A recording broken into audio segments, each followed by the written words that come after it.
संपूर्ण राज्यातील कापूस शेतकऱ्यांसाठी मोठी ब्रेकिंग न्यूज। होय शेतकरी मित्रांनो, भरपूर कापूस उत्पादक शेतकऱ्यांच्या प्रश्नाचं उत्तर या व्हिडिओच्या माध्यमातून आपल्याला बघायला मिळणार आहे। मित्रांनो, भरपूर कापूस उत्पादक शेतकऱ्यांचा मोठा प्रश्न आहे, कापसाचे बाजारभाव वाढतील का?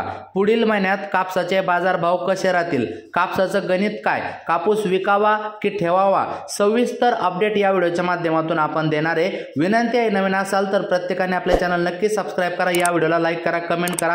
हा व्हिडिओ मात्र पूर्ण बघा, डिटेल सांगतो। एकदा सद्यस्थितीला सांगतो तुम्हाला। पुलगाव बाजार समितीमध्ये 330 क्विंटल आवक 7200 चा भाव आहे। सिंधी सेलू 7290 चा भाव सध्या चालू आहे।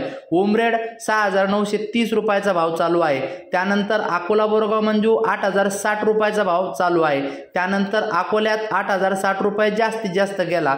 त्यानंतर बघा, जालन्यामध्ये हायब्रिड कापूस 8060 रुपयापर्यंत जास्तीत जास्त गेला। समुद्रपूर येथे 7200 चा भाव सध्या चालू आहे। त्यानंतर मित्रांनो, सावनेर येथे 6800 चा भाव सध्या चालू आहे। त्यानंतर बघा, बीड येथे खाजगी बाजारात सध्या 7120 चा भाव आहे।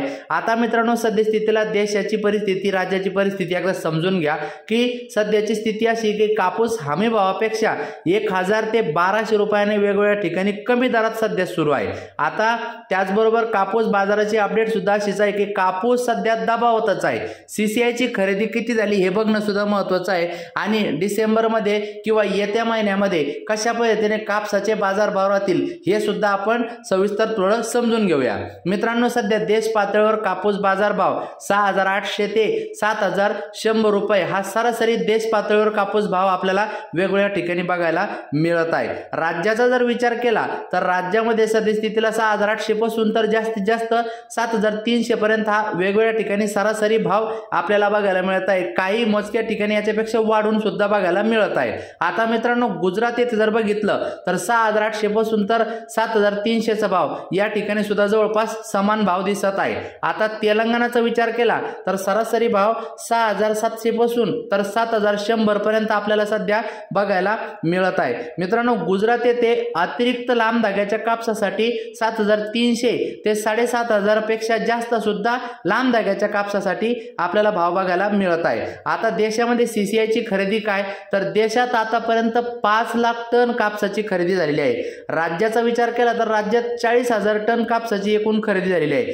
एकट्या तेलंगणामध्ये 2 लाख टन कापसाची खरेदी झालेली आहे। आता तेलंगणाची आघाडी काय आहे तर तेलंगणात खरेदी उशिरा सुरू झाली तरी त्या ठिकाणी काय आहे की राज्य सरकार एक कापूस उत्पादक शेतकऱ्यांच्या बाबतीत सकारात्मक आहे। त्या ठिकाणी अधिक खरेदी मर्यादा सुद्धा आहे आणि यामुळे आतापर्यंत तेलंगणामध्ये खरेदी मोठ्या प्रमाणात सुद्धा झालेली आहे। आता सगळ्यांचा तोटा या गोष्टीमुळे पण होताना दिसत आहे की 31 डिसेंबर पर्यंत कापूस आयात खुली आहे। म्हणजेच काय तर बाहेरचा कापूस आपल्या ठिकाणी यासाठी कुठली त्या ठिकाणी कर नाहीच। कापूस हमी भावानेच विकण्याचे सध्या तरी आव्हान आहे। आता गुणवत्तेचा कापूस बाजारात येत आहे। CCI चांगल्या गुणवत्तेचा कापूस हमी भावाने खरेदी करत आहे। शेतकऱ्यांनी सध्या तरी जो हमी भाव CCI चा मिळत आहे तर त्या भावाने विक्री केल्यास अधिक सोयीस्कर ठरेल असं तज्ञांचं मत आहे। मित्रांनो, त्याचबरोबर अजून एक महत्त्वाची गोष्ट की डिसेंबर महिन्यामध्ये कापसाचे बाजारभाव जास्त काही मोठी तेजी येण्याची शक्यता नाही, पण काही ठिकाणी कापूस भाव थोड्या प्रमाणात वाढण्याची शक्यता मात्र आहे। पण तरी पण बाजारभावापेक्षा CCI चा भावच सध्या परवडेल, कारण 31 डिसेंबर पर्यंत शासनाने जर धोरण बदललं, त्याचबरोबर काही ठिकाणी अशी पण शक्यता आहे की अमेरिका आणि भारताचा करार काही दिवसात होण्याची सुद्धा शक्यता आहे। आता याचा परिणाम असा होऊ शकतो, जर भारत आणि अमेरिका देशामध्ये व्यापार करार झाला आणि अमेरिकेने भारतातील कापसापासून बनणारे जे काही कापड आहे तर त्याची आयात शुल्क जर कमी केले तर निश्चितच भारतीय कापसाला त्या ठिकाणी भाव येण्याची शक्यता दाट आहे। तर परिस्थिती येत्या काळात अवलंबून आहे। भेटूया पुढच्या व्हिडिओत। धन्यवाद।